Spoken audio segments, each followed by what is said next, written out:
Fala pessoal, muito bom dia, muito boa tarde ou muito boa noite. Bom, hoje a gente poderia até falar um pouco diferente. Vamos falar um assunto meio polêmico hoje, mas que tá aí, né? É uma realidade. Então a gente poderia falar fila de dia, espera de tarde e abandono de noite. Bom, hoje a gente vai falar um pouco, tá, sobre o SUS, como é que ele anda das pernas, né? A gente sabe um pouco, mas vamos ver se a gente consegue detalhar isso um pouco melhor, né? Sem mais delongas, assim como se inicia mais uma semana na Labuta, né? Iniciou ontem, no domingo, mas a Labuta começa hoje na segunda para a maioria das pessoas. Para aqueles que começaram ontem, tudo de bom. E para aqueles que vão começar hoje, também tudo de ótimo. Bom, gente, vocês sabiam que milhares de brasileiros aguardam por anos, não meses não, por anos, tá? Por uma cirurgia ou um tratamento especializado no SUS, e que apesar disso, tá, o investimento público em saúde no Brasil é considerado insuficiente. Desculpem aí o barulho, tá, mas hoje a gente tá com a nossa ajudante aí, então vai ter algum barulhinho aí por trás de tudo. Infelizmente eu tentei começar mais cedo, mas não consegui. Por que em 2025 ainda estamos falando de fila na saúde pública? Hoje vamos ver os principais problemas, os dados mais recentes e o que pode mudar no cenário. Só para explicar, né? O Brasil gasta cerca de 9,7% do PIB, tá, com a saúde. Entre gasto total público e privado. Esses dados são retirados, tá, da Fiocruz, tá, e do IBGE. Bom, desses 9,7%, tá, a parcela que vem do governo, financiamento público, está em torno de 4% do PIB, segundo a Associação Médica Brasileira. Se a gente comparar, tá, os países que têm sistemas universalistas, por exemplo, Reino Unido, Alemanha, onde a participação estatal é maior, a gente vai ver que o Brasil perde bastante, né? O orçamento da saúde no Brasil é pouco flexível. De 2013 a 2023, o orçamento real, tá, na saúde cresceu apenas 2,5%. Ou seja, se a gente pegar esse tempo, que são 10 anos, e ver o que encareceu, o quanto tudo ficou mais caro nesse tempo, você ter um aumento em valor de 2,5% é irrisório, né? Vamos falar a verdade, né? O orçamento para a saúde pública em 2025 está previsto para 246 bilhões, com cerca de 116 bilhões para assistência hospitalar e ambulatorial, 55 bilhões, né? Vamos lembrar que a gente está falando de bilhões para a atenção à saúde básica, tá? Mencionar que em 2024 os gastos em ação de serviços públicos, tá, alcançaram 215 bilhões, cumprindo o piso constitucional de 15% da receita líquida, tá? Porque aparentemente, pelo que eu estou vendo, a gente tem por lei um mínimo a ser gasto, né? O problema é que infelizmente a gente sabe que a gente gasta muito mal, né, no geral, né? O dinheiro público é gasto de maneira desordenada, de maneira errada, muitas vezes muitos desvios, né? muitos desvios são constatados e são questionados, né? Então, eu acho que uma das piores coisas, né, que acontece com a saúde é essa questão de desvio, né? Mas vamos para o próximo, né? Mesmo com esse recurso, tá, fica distante do ideal, 200 e tantos bilhões, e a gente está distante do real. Então vamos dar uma olhada nos gargalos, o que acontece, né? Os principais problemas, né, da saúde. Acesso desigual, que é desigualdade regional. A gente já falou isso aqui, né, em um outro vídeo, se não me engano, que a gente estava falando até também de plano de saúde, né, mas não falamos tão a fundo do SUS. Então, esse acesso desigual é uma das coisas preocupantes, né? Há grandes disparidades entre regiões, né? Infraestrutura, número de profissionais, equipamentos, foi aquilo que em outro vídeo a gente comentou também, né? Nos interiores, né? Estados menos, vamos dizer assim, privilegiados com dinheiro, né? E tudo mais, que tem pouco ganho, né? É difícil. As prefeituras, os governos, muitas vezes eles têm que dar um monte de incentivo para a pessoa fazer a opção de ir para lá, né? E não ficar nos grandes centros, né? Mas vamos para a segunda parte, né? Que são filas e atrasos no atendimento, né? O tempo de espera. Muitos pacientes ficam meses ou anos aguardando um exame ou uma cirurgia. Uma pesquisa recente, tá, do CFM Datafolha indicou que 34% dos entrevistados aguardavam uma cirurgia, 32% aguardavam uma consulta, 31% aguardavam exames em dado momento da pesquisa. Aí, se a gente for olhar no portal médico, em 2017 haviam 904 mil pessoas aguardando uma cirurgia eletiva no SUS. 904 mil pessoas. É muita coisa, né? Em 2024, a fila de cirurgias declarada era de 1.367.132 procedimentos. Isso segundo o Programa Nacional de Redução de Filas.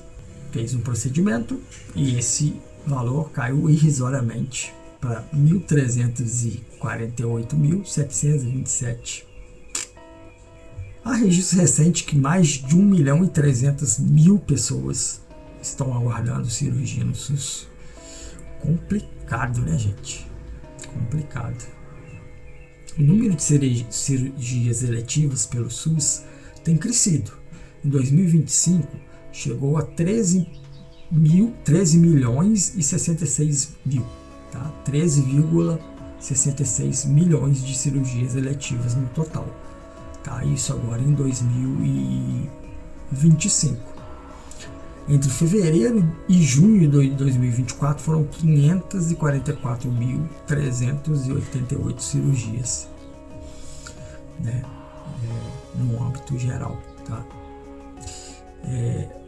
Falta de especialistas e de estrutura tecnológica. Isso é uma das coisas também que afeta muito. Tá? Muitas regiões não têm médico especializado suficiente. Você vai em determinada cidade aí, que é complicado. Não tem um médico, às vezes, um especialista. Ou se tiver, às vezes ele é um só para atender todo mundo. O subfinanciamento crônico, né? E recursos insuficientes. Mesmo cumprindo o piso constitucional de 15%, esse piso pode ser insuficiente se for muito baixo, né? Se o PIB não está legal. O piso também não vai ficar legal, né?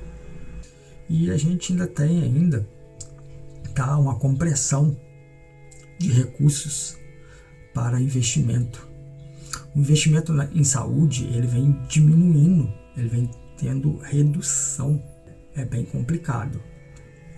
Inflexibilidade orçamentária, despesas obrigatórias altas e pouca margem de expansão.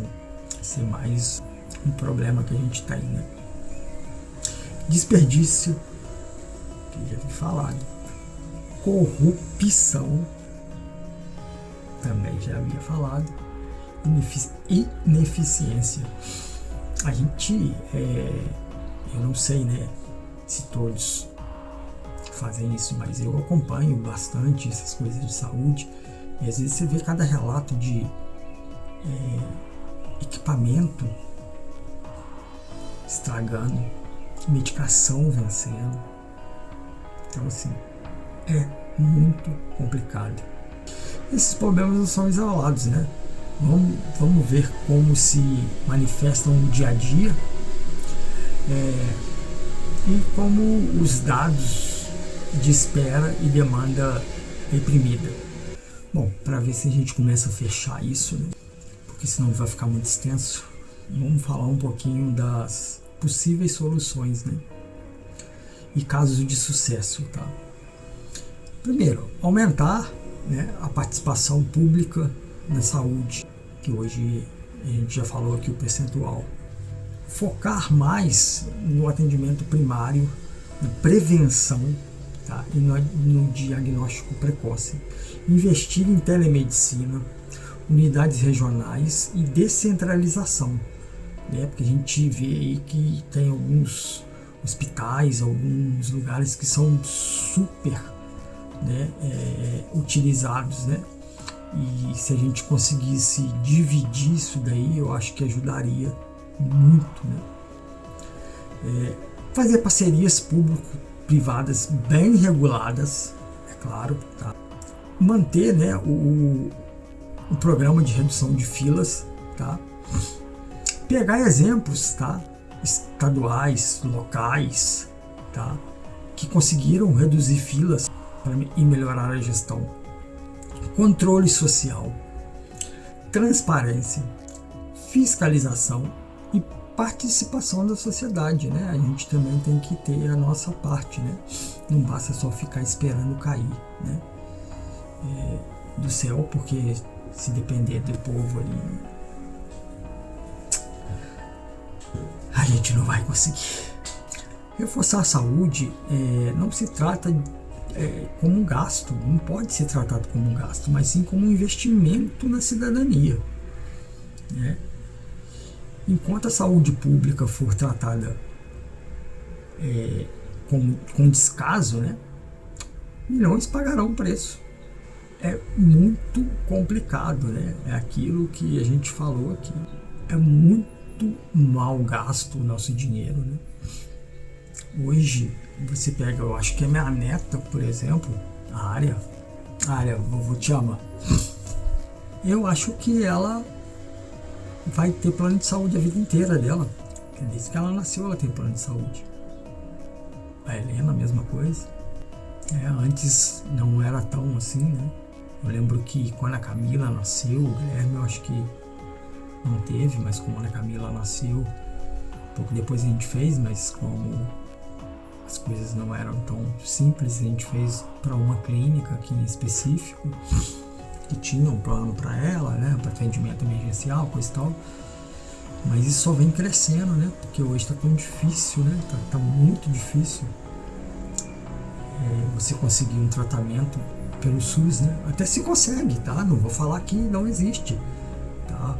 Se você for pegar outros países aí, próprios Estados Unidos mesmo, você tá full se você não tiver um plano de saúde lá, porque lá não tem saúde gratuita, né? E vai lembrar que quando a gente fala saúde gratuita, é um erro nosso, porque não é de graça. Você paga e muito imposto, tá? Então, vou falar de uma maneira geral aqui, tá?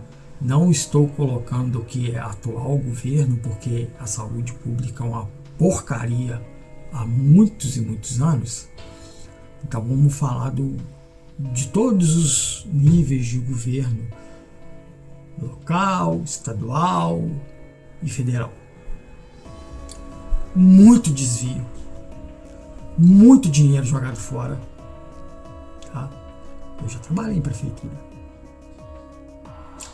já implantei sistemas em hospital público e a gente sabe como é.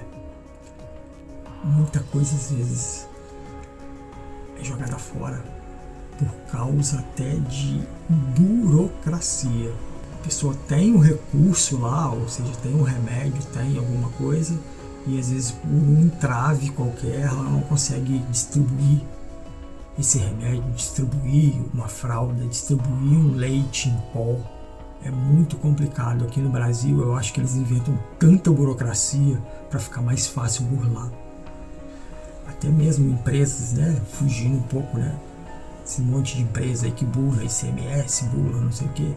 É porque tem tanta regra, tanta coisa. Às vezes a pessoa ela tem um subsídio ali para aquela cidade que ela tá, aí na hora que ela vai vender tem que aplicar o subsídio aqui, blá, blá, blá. Nossa, é um negócio que você tem que ter um contador especializado para cada empresa para saber o que ela vai pagar de imposto. E com isso o que acontece? Com isso aí começa a dar margem para as falcatruas, né? Visão cristiana, tá? Também não estou acusando ninguém, tá? Tô falando o que a gente escuta aí, né? Que tem desvios, que tem isso, que tem aquilo, né? E enquanto o país achar que tem que dar dinheiro para outras coisas que, a meu ver, são menos necessárias do que uma saúde, do que uma segurança pública, do que uma educação, a gente nunca vai melhorar. Enquanto o povo não colocar na cabeça que público não é de graça, o público foi você que pagou, não vai mudar. Enquanto as pessoas ficarem polarizando A ou B, não vai mudar. Enquanto as pessoas, é polêmico, vou entrar assim, enquanto as pessoas babarem ovo de político, seja qualquer político, tá, gente? Qualquer político. Enquanto os brasileiros babarem ovo de político, não vai mudar. O político que acerta e que fica fazendo um monte de propaganda porque acertou alguma coisa, ele não fez mais que a obrigação dele.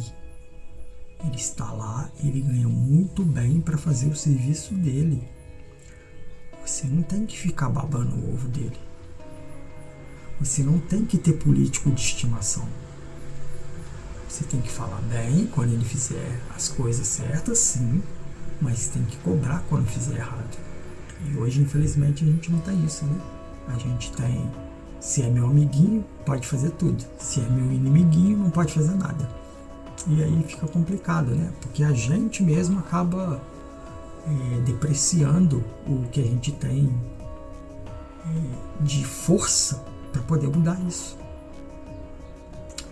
Bom, gente, mas o vídeo já tá tenso demais para segunda-feira, então, né? Mas vamos terminá-lo. Tá bom, gente? Então era só falar um pouquinho disso daí.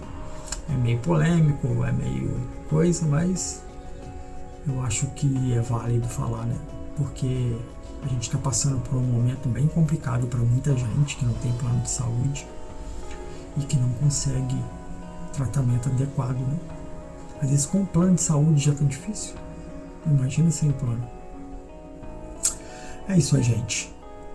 Vamos nessa. Ótima semana para todo mundo. Fui!